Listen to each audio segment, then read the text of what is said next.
लोग अपने जीवन में मेहनत करने से डर रहे हैं तो इस कहानी को ज़रूर सुनिए। एक गांव में एक जवान लड़का रहता था और वो अपने आलसपन और कामचोरी के लिए मशहूर था। सभी गांव वासी उसे आलसी कहकर पुकारते थे, क्योंकि वो पूरे दिन एक पेड़ के नीचे पड़ा रहता था और लेटते लेटते अपने फ्यूचर के बारे में सोचता रहता था और अच्छे अच्छे सपने देखता था। उसके दिन ऐसे ही आलस में गुजर रहे थे। लेकिन एक दिन एक गांव में एक साधु आया, जो कि अगले 3 दिन तक उसी गांव में ठहरने वाला था। वो दिन भर लोगों से चंदा करके और लोगों को उपदेश देते रात में गांव के बाहर अपने मंदिर में आराम करने चला जाता था। वो साधु जब भी दान लाने जाता और रात में वापस आता तो साधु हर बार उस जवान लड़के को उसी पेड़ के नीचे लेटे हुए देखता। साधु 2 दिन तक यह सब देखता रहा और समझ गया कि यह लड़का मानसिक रूप से आलसी है। तीसरे दिन जब वह वापस लौट रहे थे, वो उस लड़के के पास गए जो अभी भी उसी पेड़ के नीचे लेटा हुआ था। साधु ने लड़के से कहा, बेटा, मेरे पास तुम्हारे लिए एक काम है। मैं चाहता हूँ कि तुम उस पहाड़ी की चोटी तक जाओ और वहाँ से मेरे लिए एक पंख लेकर आओ। लड़के ने लेटे लेटे ही अपना सर पहाड़ी की तरफ किया और नज़र उस पहाड़ की चोटी की तरफ ले गया और उसने साधु की तरफ देखा और उपहास लेते हुए कहा, यह असंभव है। मैं उस पहाड़ी के ऊपर तक नहीं जा सकता। मैं बहुत आलसी हूँ। साधु ने मुस्कुराते हुए कहा, अरे, मुझे जिस पंख की तलाश है वो पहाड़ी के शिखर पर भी नहीं मिलेगा।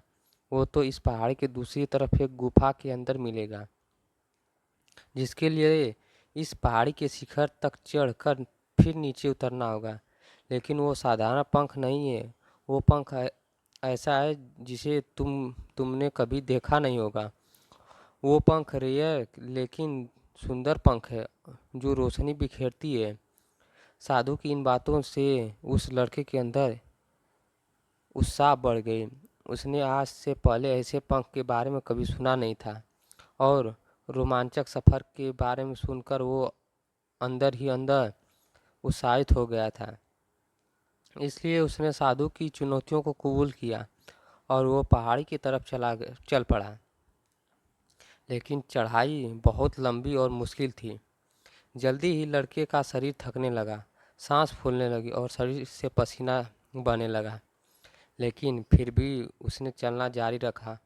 वो जैसे जैसे ऊपर और चढ़ता गया, उसी खुशी महसूस होने लगी, जिसे उसने आज से पहले कभी महसूस नहीं किया था।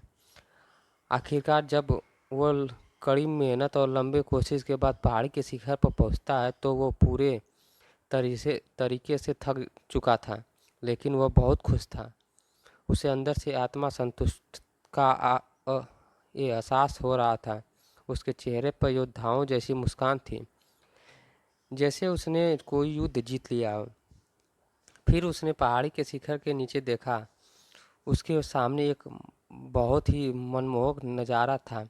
लेकिन असली चुनौती आगे थी, क्योंकि उस पहाड़ी के नीचे ही उतरना था और उस गुफा को भी ढूंढना था जिसमें पंख मिलने की बात कही गई।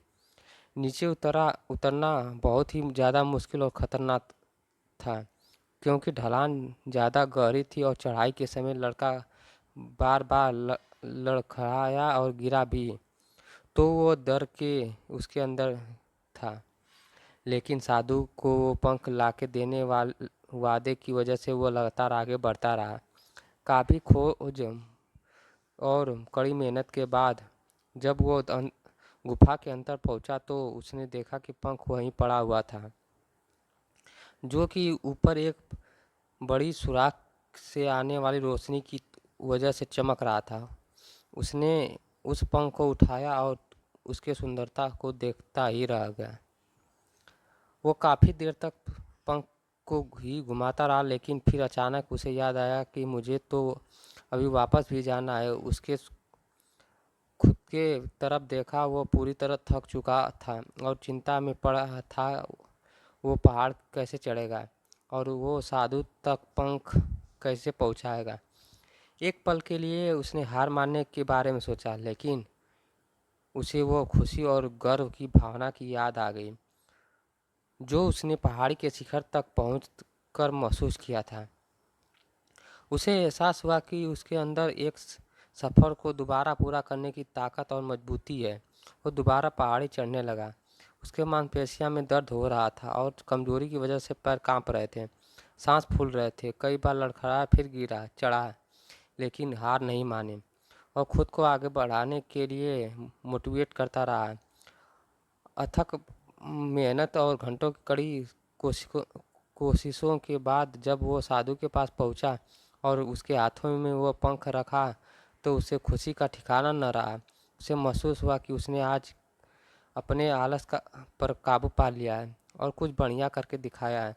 उसके चेहरे पर इतनी खुशी और संतुष्टि का भाव देखकर साधु मुस्कुराए और बोले, बहुत बढ़िया मेरे बच्चे, आज तुमने जीवन का बहुत महत्वपूर्ण सबक सीख लिया है कि आलस कोई ऐसी चीज़ नहीं है जिसे स्वीकार कर लिया जाए, बल्कि आलस एक चुनौती है जिसे दूर करना होगा। ये बाधा है जिसे पार करना होगा और आलस को ख़त्म करके तुम्हें अपना पहला कदम उठाना ही होगा। अपने मकसद के तरफ चलना ही होगा और तब तक चलना पड़ेगा जब तक कि तुम अपने मंजिल को हासिल नहीं कर लेते। लड़के ने साधु के शब्दों को गहरी और मकसद को समझते हुए हाँ मैं अपना सर हिला दिया। आज उसे एहसास हुआ कि वह हमेशा ही बड़ी और महान चीज़ों की बात करने में काबिल था, लेकिन उसके आलस ने उसे रोक रखा था। अब वो जानता था कि उसके पास अपने रास्ते में आने वाली किसी भी बाधा को वो दूर तक करने की ताकत और मजबूती है। इसके साथ साधु ने उस लड़के को आशीर्वाद दिया और उस गांव से चले गए। इस कहानी से हमें ये सीख मिलती है कि कोई भी काम इम्पॉसिबल नहीं होता।